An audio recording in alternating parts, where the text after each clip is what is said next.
Hello everybody, welcome to Raising Vibrations. You with Simon today, and we're going to be doing another subscriber chart reading.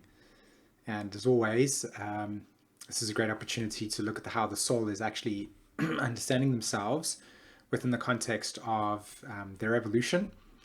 And what a wonderful way to actually be able to access that information by using a tool like Evolutionary Astrology. So we're going to be diving deep into this chart today because there's a tremendous amount of Scorpio, especially with the nature of Pluto. And we're going to be uncovering what is the actual evolutionary theme that is linked with this chart. Okay. So, of course, as you know, the first thing that we do is we look at Pluto, and we're going to be looking at the karmic axis here. And this is a soul that's got Pluto in the 8th house. So the evolutionary intention here, of course, is to merge with different types of symbols that represent power and to understand the nature of why those mergings were taking place.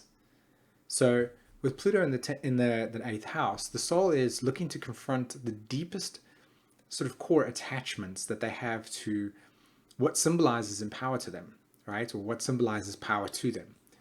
And the way that they go about doing this is by simply recognizing what is disempowering in themselves, and through that recognition of seeing whatever it is that they identify as power outside of themselves, they merge with it.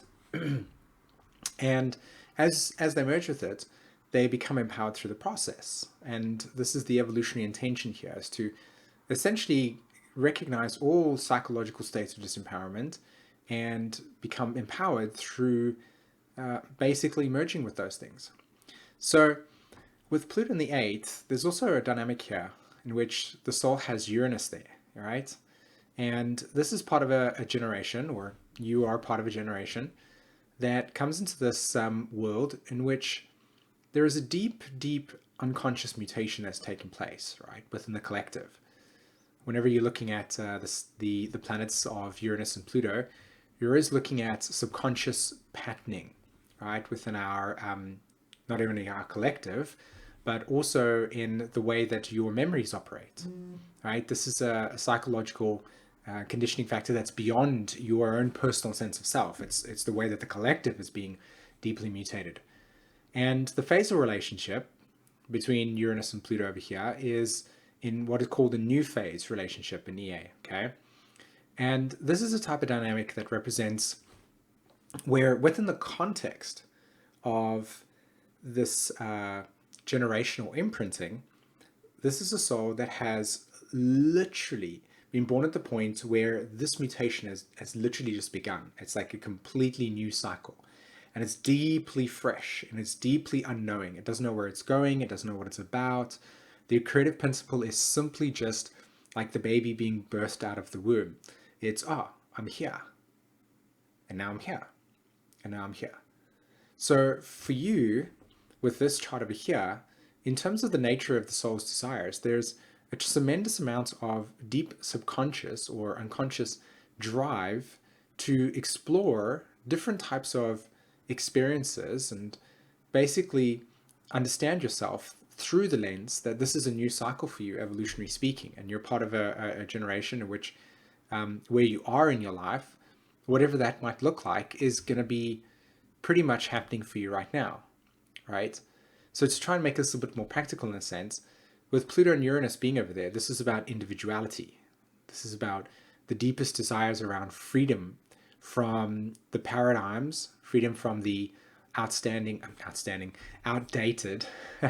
the outdated patterns of how we as a human race have evolved. So you might actually have this creative pulse in you that says, these are the ways the structures are set up, but I don't fit into that structure, right? And you can see here, if we further analyze the nature of the chart, you can see the South Node sits in the 10th house in Scorpio, with Neptune ruling, or with Neptune on the South Node. And this is a soul that comes into this lifetime with the potential of experiencing a certain feeling of loss or betrayal or a potential abandonment around one or both of the parents, emotionally or physically, or even to the potential where it's like the structure of the society or the the context of what type of laws this soul was born into, like what laws, what are the societal structures and laws that you were born into, and then potentially going through an experience where you had to, at a very young age, surrender your sense of identity and begin to merge into a new culture, or begin to merge into a new set of structures, a new set of laws, a new set of sort of boundaries that hold a collective identity together. So I wouldn't be surprised if you're the type of person that has moved country, or has potentially got two parents that come from different places of the world, or that the family structure in itself has a story in which their own lifespan or their life story has been around letting go of a culture or letting go of societal structure. You know, this is also about dealing with the deep memories of prior lifetimes in which this had to be the case. You know, you can see with Scorpio over here, there was a certain attachment to the sense of definition, the rules, the regulations, the life direction, pretty much. So with the new phase relationship with Uranus and Pluto, and the South Node having Neptune on it, you can see that this is a really, really deep chart. You know, if you're really wanting to access the layering in this chart, it's profound, and it's a great opportunity to read the chart because, pardon me, when you see here, these outer planets are deeply affecting the way that this experience for you is playing out. You know, it's like beyond your personal sense of identity in which you're being shaped. Your early life environment would have been revealing to you that your destiny or your fates were not in your hands. And with Saturn being in Pisces, and you know, the Sun being in Pisces, and Chiron being in Pisces, and Mars and Mercury all being in Pisces. Mercury's in Aries though. There's a tremendous amount of Pisces energy, right? Tremendous amount of surrender energy, letting go, you know, culmination in this lifetime. So completing, letting go, resolving, dissolution of structures and laws and regulations, and trying to find your way in life. You know, this is a big deal with the North Node being in Taurus in the fourth house, with the planetary ruler of the fourth house, or should I say the planetary ruler of the fourth house and the North Node being Venus. This is a soul that needs to integrate their indifference, their diversity into their way of being, okay? And I mean, that's a very vague statement in the sense of what does that mean? But when you look at the context of the chart and you see that Uranus and Pluto are in that new phase, and if you observe that Venus in the chart, because it's in Aquarius, it's deeply conditioned by Uranus. So in every single moment, because Venus is on the rising sign, right, it reveals to us that it brings in Uranus and Pluto consistently into the chart, the conditioning of the Uranus and Pluto dynamic, which is all in opposition to Saturn and Chiron, right? So even to the Sun. So there's a lot of liberation and breaking free and needing to change the patterns and surrendering a lot of what was, and coming into alignment with a form of reality that's, in a sense, not even established yet, the way I see it at least. You know, needing to put one foot in front of the other and seeing what happens and allowing to go with the flow. And I think that's a lot with what the Pisces is about here. It's really looking for the fluidity in life, the way of being that's very much about the ebb and flow versus having to do things in a very mercurial way, which is left brain. Okay, 1 + 1 = 2. You know, I don't think that can work for this soul.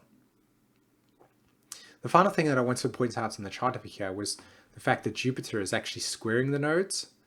And what's interesting about this is that, sorry, not squaring the nodes, pardon me. It's squaring Uranus and Pluto, and it's also squaring Saturn and the Sun and Chiron.